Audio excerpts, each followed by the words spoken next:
mengajukan yang mulia tanggal 17 Desember 2017. 17 Desember. Baik. Perbaikan permohonan kapan?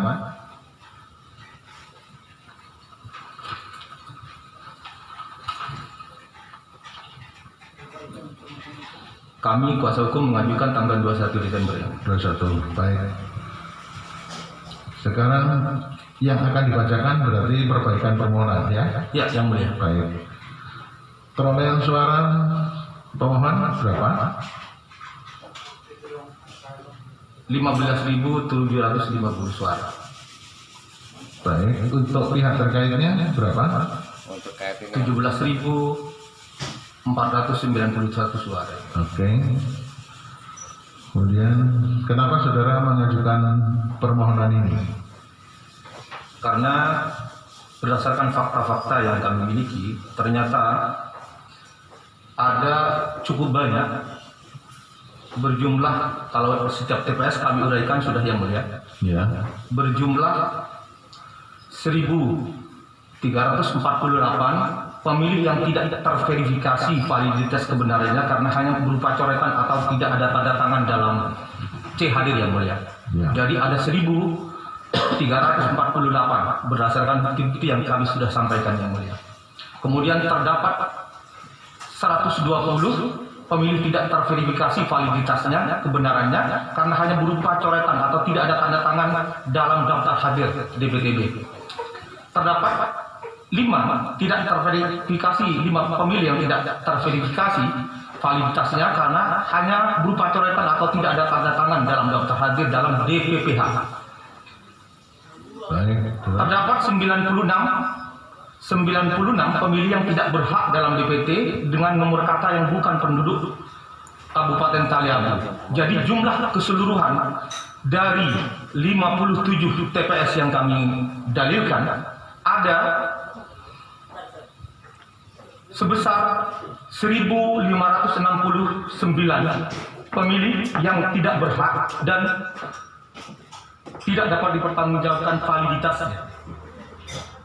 Kemudian ditambah lagi dengan TPS-TPS yang tidak kami dalilkan, ternyata juga kami dapat mengumpulkan fakta-fakta berdasarkan C hadir yang difoto oleh saksi kami di TPS ada sejumlah 1.088 suara. Jadi kalau di total semua yang kami dapat buktikan dalam bukti-bukti yang kami sampaikan ke mahkamah ada 2.657 pemilih yang tidak dapat divalidasi kredibilitas pemilihnya karena hanya coretan, tidak tanda tangan di DPT, kemudian ada kakak luar dan lain sebagainya. Sehingga ini ada pemilih 2.657 bukan dari seluruh TPS Taliabu yang tidak dapat dipertanggungjawabkan suaranya, sehingga walaupun ada perbedaan 1.741 suara yang mulia, kecurangan ini, suara yang tidak dapat dipertanggungjawabkan ini melebihi dari selisih isi, sehingga pasal 158 secara materi perbedaan antara pemohon dan pihak terkait tidak dapat dipertanggungjawabkan. Itu kira-kira yang mulia pokoknya. Baik. Sekarang sampaikan dalil-dalil apa yang dimintakan atau dimintakan diadili. Langsung petutupnya yang mulia. Ya, langsung pokok permohonan berarti. Yang lain dianggap telah dibacakan. Langsung petitum yang mulia. Oh, langsung petitum. Ada Ya. lain, selain persoalan-persoalan Oh, yang ada disampaikan persoalan tadi? lagi yang mulia. Ya, betul yang mulia.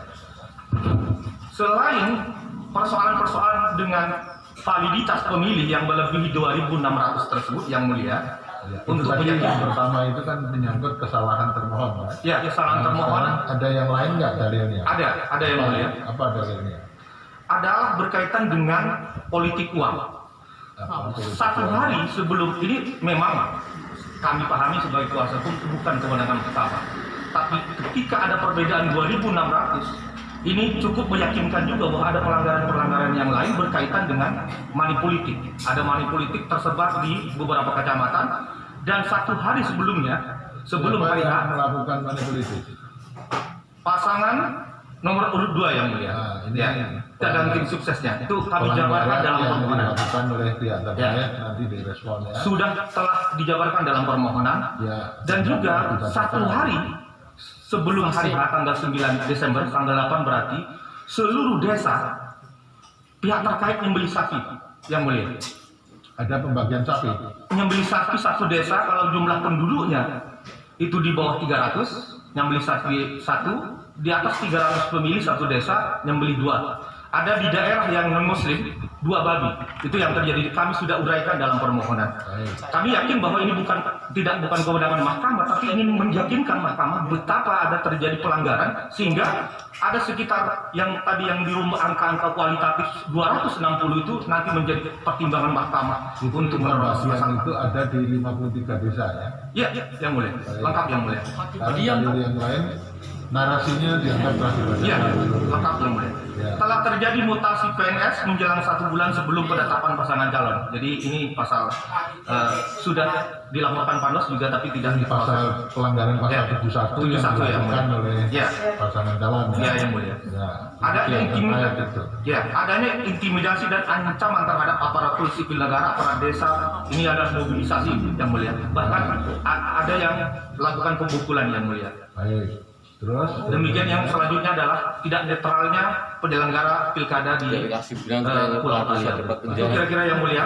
baik. Nah, itu ada lagi satu dalil mobilisasi ASN gimana itu? Ya, sama juga yang mulia. Mobilisasi ASN sampai tingkat desa dan sampai kepala desa juga dimobilisasi untuk bahkan ada pemukulan di lapangan yang mulia. Baik. Dan Jadi, ini dalil-dalilnya Ya. menyangkut ada pelanggaran yang dilakukan oleh termohon Ya. dan pelanggaran yang dilakukan oleh pihak terkait. Ya. Nanti supaya direspon. Sekarang petitumnya. petitum yang mulia berdasarkan seluruh uraian sebagaimana tersebut di atas pemohon mohon kepada Mahkamah Konstitusi untuk menjatuhkan putusan sebagai berikut. 1. Mengabulkan permohonan pemohon untuk seluruhnya. 2. Membatalkan keputusan KPU Kabupaten Pulau Taliabu nomor 106 dan seterusnya tentang penetapan rekapitulasi hasil penghitungan perolehan suara dan hasil pemilihan bupati dan wakil bupati Kabupaten Pulau Taliabu 2020 tertanggal 15 Desember 2020. Memerintahkan kepada Komisi Pemilihan Umum Kabupaten Pulau Taliabu untuk melakukan pemungutan suara ulang di Kecamatan Taliabu Utara. Nggak perlu dibacakan ya, Ya. TPS-TPS-nya. Ya. Kecamatan Taliabu Dianggap Barat, dibacakan. Kecamatan Taliabu Barat Laut, dianggap di bawah kecamatan. Kecamatan Lede, Kecamatan Tabona, Kecamatan Taliabu Selatan, Kecamatan Taliabu Timur Selatan, Kecamatan Taliabu Timur. 4. Memerintahkan KPU Kabupaten Pulau Taliabu untuk melaksanakan putusan ini. Memerintahkan kepada KPU Provinsi Maluku Utara, KPU Republik Indonesia, Badan Pengawas Pemilu RI dan Badan Pengawas Pemilu Provinsi Maluku Utara untuk mengawasi proses pemungutan suara ulang tersebut. Memerintahkan kepada Kepolisian Republik Indonesia untuk mengamankan pelaksanaan pemungutan suara ulang tersebut. Memerintahkan kepada termohon untuk melaporkan hasil pemungutan suara ulang tersebut selambat-lambatnya 60 hari sejak perkara aku dibacakan. Atau apabila Mahkamah Konstitusi berpendapat lain, mohon putusan yang seadil-adilnya. Hormat kami kuasa hukum yang mulia. Baik, terima kasih Pak Wakil Tama. Sekarang kita terusnya Bukannya siapa hakim ya? yang mulia Bukan. cukup ya. Baik, kalau begitu kita lanjutkan ke perkara 13.